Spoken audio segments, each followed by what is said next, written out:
찬송가 340장이 되겠습니다. 340장입니다.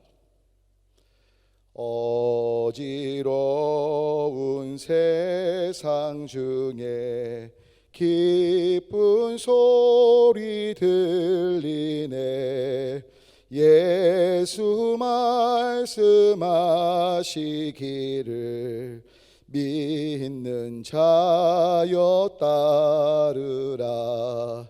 세상 헛된 신과 영화 모두 내어 버렸네.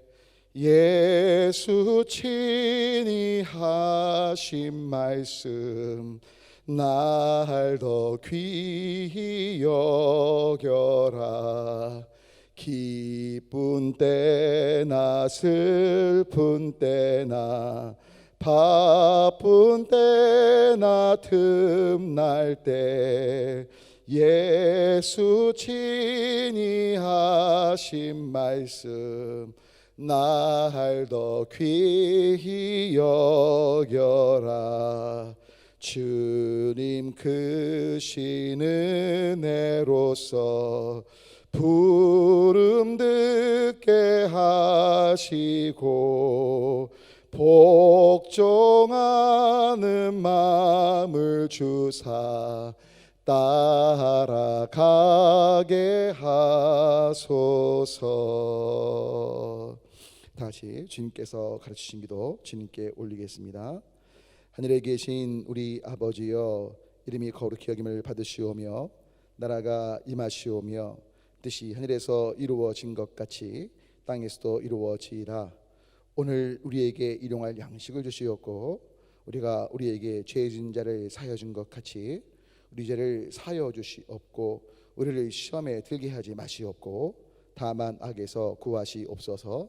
나라와 권세와 영광이 아버지께 영원히 있사옵나이다. 아멘.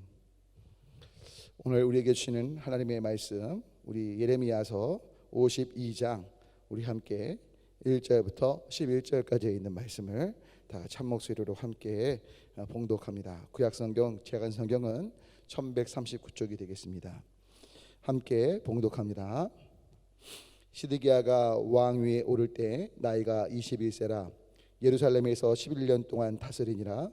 그의 어머니의 이름은 하무달이라 림나인 예레미야의 딸이더라. 그가 여호야김의 모든 행위를 본받아 여호와 보시기에 악을 행한지라. 여호와께서 예루살렘과 유다에게 진노하심이 그들을 자기 앞에서 쫓아내시기까지 이르렀느니라. 시드기야가 바벨론 왕을 배반하니라. 시드기야 제9년 열째 달 열째 날에 바벨론 왕 느부갓네살이 그의 모든 군대를 거느리고 예루살렘을 치러 올라와서 그 성에 대하여 진을 치고 주위에 토성을 쌓음에 그 성이 시드기야 왕 제11년까지 포위되었더라. 그의 넷째 달 9일에 성중에 기근이 심하여 그 땅 백성의 양식이 떨어졌더라. 그 성벽이 파괴됨에 모든 군사가 밤중에 그 성에서 나가 두 성벽 사이 왕의 동산 견문길로 도망하여 갈대아인들이 그 성읍을 에워쌌으므로 그들이 아라바 길로 가더니 갈대아 군대가 그 왕을 뒤쫓아가서 여르고 평지에서 시드기야를 따라 잡음에 왕의 모든 군대가 그를 떠나 흩어진지라. 그들이 왕을 사로잡아 그를 하맛 땅 리블라에 있는 바벨론 왕에게로 끌고 가매 그가 시드기야를 심문하니라. 바벨론 왕이 시드기야의 아들들을 그의 눈앞에서 죽이고 또 리블라에서 유다의 모든 고관을 죽이며 시드기야의 두 눈을 빼고 놋사슬로 그를 결박하여 바벨론 왕이 그를 바벨론으로 끌고 가서 그가 죽는 날까지 옥에 가두었더라. 아멘.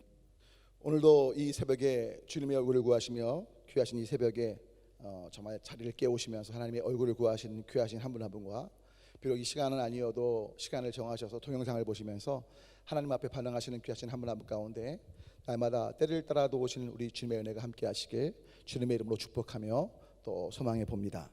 자, 오늘 저희가 함께 읽은 본문은요 예레미야서 마지막 부분이기도 한데 유다의 마지막 왕 시드기야에 대한 이야기를 담고 있습니다. 지금까지 쭉 여러 설교를 통해서 반복되는 말씀을 들으셨을 텐데 하나님께서는 계속해서 예레미야를 통해서 이스라엘 백성들을 권면하셨습니다. 너희가 바벨론에게 항복하는 것이 나의 뜻이다. 바벨론을 나의 채찍으로 받아들여라. 그러면 내가 너희를 생명을 지키고 평안케 할 것이고, 그리고 다시 그 땅에 포로로 잡혀갔다가 다시 그 남은 자들을 돌아오게 해서 새로운 역사를 시작할 거라고 약속하시거든요. 근데 이 약속이요, 이스라엘 백성, 유다 백성들 머릿속에는요 도저히 받아들여지지 않는 거예요. 그 당시에 유다 왕들에게도 이것이 마음속에 신뢰로 받아들이지 못하는 거죠. 주님을 신뢰함으로 이 말씀대로 반응해야 되는데 그렇지 못했던 거예요. 특별히 그 당시에 많은 유다 백성들은요 이 애굽에 대한 믿음이 컸습니다. 그래서 애굽만 도와준다면 저 신흥 국가인 바벨론쯤이냐 하는 마음이 있던 게 사실이죠.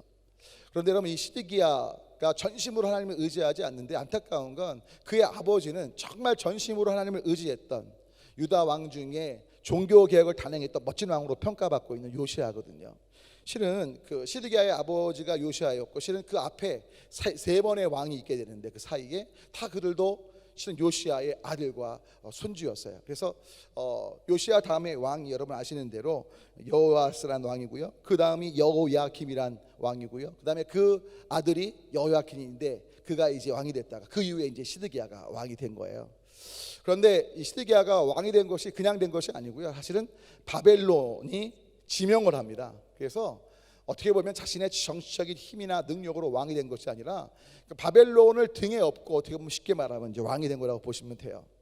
하지만 유다의 모든 백성들의 마음의 민심은 바벨론이 아니고 애굽에 있었기 때문에 오늘 본문 읽으셨지만 드디어 시드기야가 이제 바벨론을 배반하게 되죠. 그래서 이 일로 인해 바벨론이 침공을 하고요, 예루살렘 성을 이제 에워싸게 됩니다. 그런 후에 이제 양식이 공급이 안 되니까 이로 인해 기근 가운데 있게 됐고, 그 후에 4년쯤 됐을 때 결국 도망가다가 자신의 아들들도 죽임을 당하고 시드기야마저 두 눈이 빠진 채로 포로로 바벨론에 가서 옥에서 죽게 되는 일이 벌어지게 되는 것입니다. 왜 이런 비극이 벌어진 것이냐? 바로 그것은 하나님께서 예레미야를 통해서 하셨던 그 말씀을 받아들이지 않았기 때문이에요. 여러분, 우리가 악이라고 말할 때 도덕적으로 무언가 큰 잘못을 한 것을 악이라고 우리는 생각하지만 성경에서 보는 근원적인 악은 하나님께서 말씀하시는 것들을 받아들이지 않고 순종하지 않는 걸 뜻합니다. 실은 그 시드기야만 아니라 유다 백성들 전부가 또 이스라엘 역사 속에서 반복되고 있는 것이 바로 이런 부분인 거예요. 그러니까 자신들이 생각할 때 좋은 것 같으면 그것은 선이고, 자신들이 생각할 때 나쁜 것 같으면 그게 악인 거라고 마음속에 담고 있는 거죠. 근데 여러분, 명확히 아셔야 될 건 우리가 볼 때 아무리 나쁜 경험이어도요, 하나님이 보실 때 그것이 뜻이고 하나님의 섭리와 계획하에 있는 거라면 그게 아름답고 귀한 복인데, 안타깝게도 하나님의 섭리 계획은 다 잊어버리고 자신들이 잘못했던, 우상을 섬기고 하나님을 경외치 않았던 잘못된 삶들은 전혀 생각하지 않으면서 단지 바벨론에게 항복하라는 그 사실, 자신들이 가장 싫어하는 그 이야기에 마음이 뺏겨서 하나님 말씀에 순종치 않으므로 유다도 초토화가 되고 시드기야의 아들들도 생명을 잃고 동시에 시드기야의 두 눈마저 빠지는, 빼어지게 되는 그러한 불행이 있게 되었던 것입니다. 여러분 때문에 부탁 올리긴 저와 여러분 안에 진짜 하나님이 말씀하신 것이 어떤 나의 이해 타산에 맞지 않아도 기꺼이 순종하는 선, 하나님의 뜻에 합한 하나님을 경외하는 길로 갈 수 있는 우리가 되면 좋겠습니다. 그래서 오늘 말씀 다른 걸 떠나서 이 시드기야의 삶 속에 그가 저질렀던 악은요, 물론 우상을 섬기고 오래전부터 내려왔던 거 맞겠지만 가장 근원적인 악은 결국 하나님께서 말씀하신 것들을 받아들이지 않고 순종치 않았다는 걸 기억하시면서 나는 내 일상에서 내가 원치 않고 내가 바라지 않는다고 하나님이 말씀하신 것임에도 불구하고 그것을 순종하지 않고 거절하고 있지 않았는지 우리의 삶을 되짚어보면 좋겠습니다. 한 말씀만 드리고 같이 기도하고 싶은데요, 어떠한 믿음 좋은 한 회사에서 있던 이야기인데 실화입니다. 사장님이 참 믿음이 좋으셔서 이제 그 회사 아마 큰 건물인데 엘리베이터를 대대적으로 교체를 한 것 같습니다. 그래서 엘리베이터를 다 교체하고 이제 목사님 예배를 드려주시면 좋겠다고 해서 목사님이 가신 거예요. 그러니까 목사님은 정말 이분이 신실한 분, 믿음 좋은 분으로 알려져서 하나님 정말 보호해 주시고 이끄시길 함께 간절히 소망하며 그 건물에 갔는데요, 엘리베이터를 타고 딱 이제 예배드릴 장소로 딱 가는데 엘리베이터의 문이 딱 열리자마자 목사님이 놀란 거예요. 뭐냐면 그 앞에 돼지머리가 있는 겁니다. 그 돼지 잎에 돈이 걸려 있고요, 사람들이 거기 있는 거죠. 아니 이게 어떻게 된 겁니까? 목사님이 그 사장님께 얘기해 봤대요. 목사님, 저 하나님 믿고 하나님 따르지만 하나님이 때로 안 돌봐주실 때도 있잖아요. 그러면 귀신이 도와주지 않을까요? 그래서 자신이 허락했다는 거예요.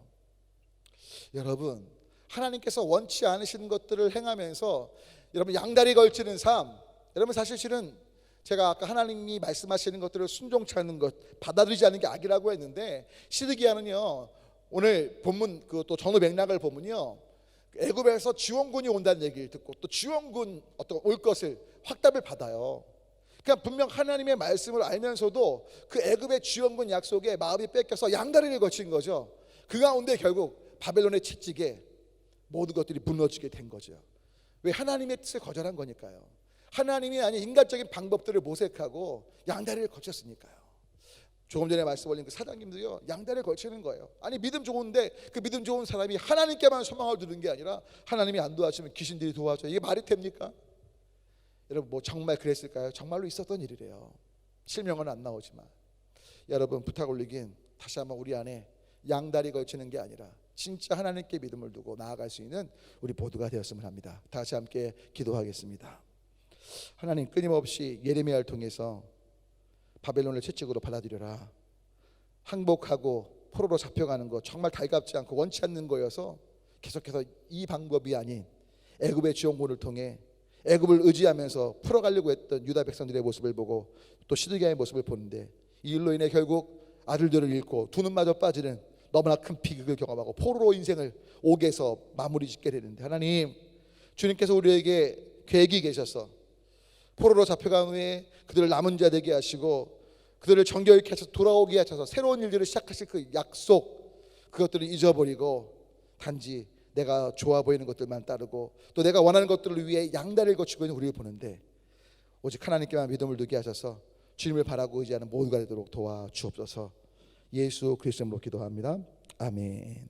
다시 함께 나라와 민족을 위해 기도해 주시고, 특별히 어제도 말씀을 나눴지만 이 코로나19 시대에 진짜 더 복음이 소망입니다. 예수님만이 유일한 복음이시고 더욱더 주님의 주권을 인정하는 삶을 우리가 살아가도록, 그리고 우리 삶의 그리스도의 향기가 바래져서 정말 우리에게 주어진 은혜가 책임인 걸 기억하고 책임을 통해 주변 분들이 예수님 믿는 복의 통로 삶을 살도록 함께 기도하시고, 우리 믿음의 세대 특별히 환우들 위해 기도해 주시고, 여러분 선교사님들과 후원한 것들을 위해서, 전도 대상자들을 위해서, 우리 부족한 종 또 섬기시는 분들 위해서 다 같이 함께 주님 또는 주여 외치고 기도합니다. 주님